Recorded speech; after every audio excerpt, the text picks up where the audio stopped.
welcome to the last edition of Spin Focus before the election. I'm Neil Simon. This is Amy Dominello. We got several ads to look at today, including Obama's 30-minute epic ad, the first of its kind since Ross Perot's 1992 version of the long-form infomercial for political candidates. Well, this ad really, all 30 minutes of it, really focused on the plight of the working middle class. It focused a lot on healthcare, the economy, jobs. We saw a lot of people who are struggling throughout the country. We also got a little bit of Obama's biography, some of Biden's, and then, we saw a little bit of Obama touting his accomplishments. I thought some of the Washington accomplishments that he was touting were a little bit exaggerated. Yeah, you mentioned Claire McCaskill earlier, really making it sound like he changed Washington with the ethics reform, something that was sort of marching along before he even came into office, and they put his name on and let him sort of usher it through.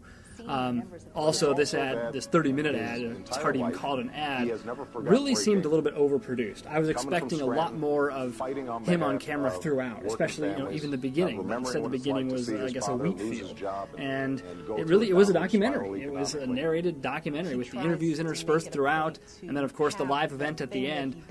But I think that the music, all of it, seemed to take away a little bit, because I think that viewers are a little, they see through some of that stuff, I think, whereas just a speech almost might have been more effective in my mind, just because Obama's speeches are so effective.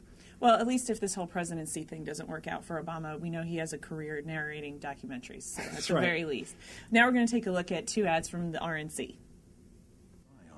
This ad storm reminds me of what the Republican Party tried to do 4 years ago with their wolves ad, trying to show that John Kerry would be a weakness for the country with these wolves on the prowl in the forest appearing at the camera.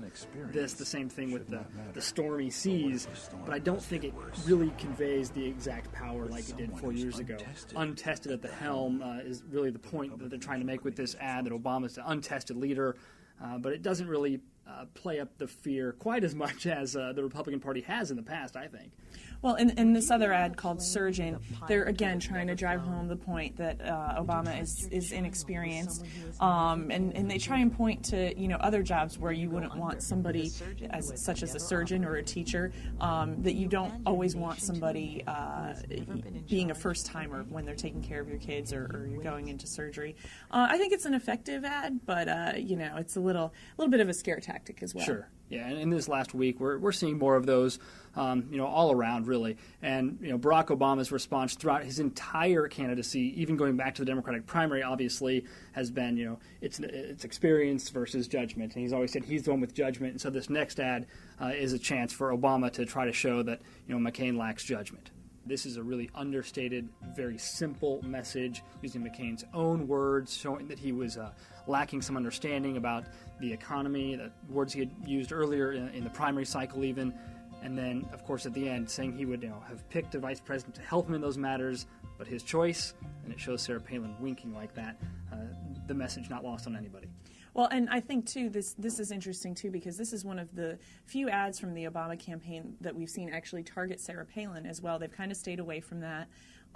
So I think that's interesting that in the final few days here, they are questioning John McCain's judgment in picking Sarah Palin. Well, now we're going to take a look at an ad that you can personalize and send to your friends from MoveOn.org.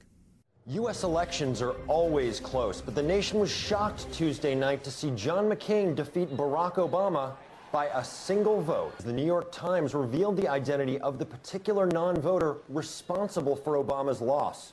In just a few short days, this private citizen has become a national pariah. In a sign of how popular this one has been, more than 7 million people have circulated this one online, made their own, and it's really quick. You put your friend's name in, put their email address in, and they get it like within a minute, all personalized. It's pretty funny. Nobody wants to feel like the election hinges on their vote.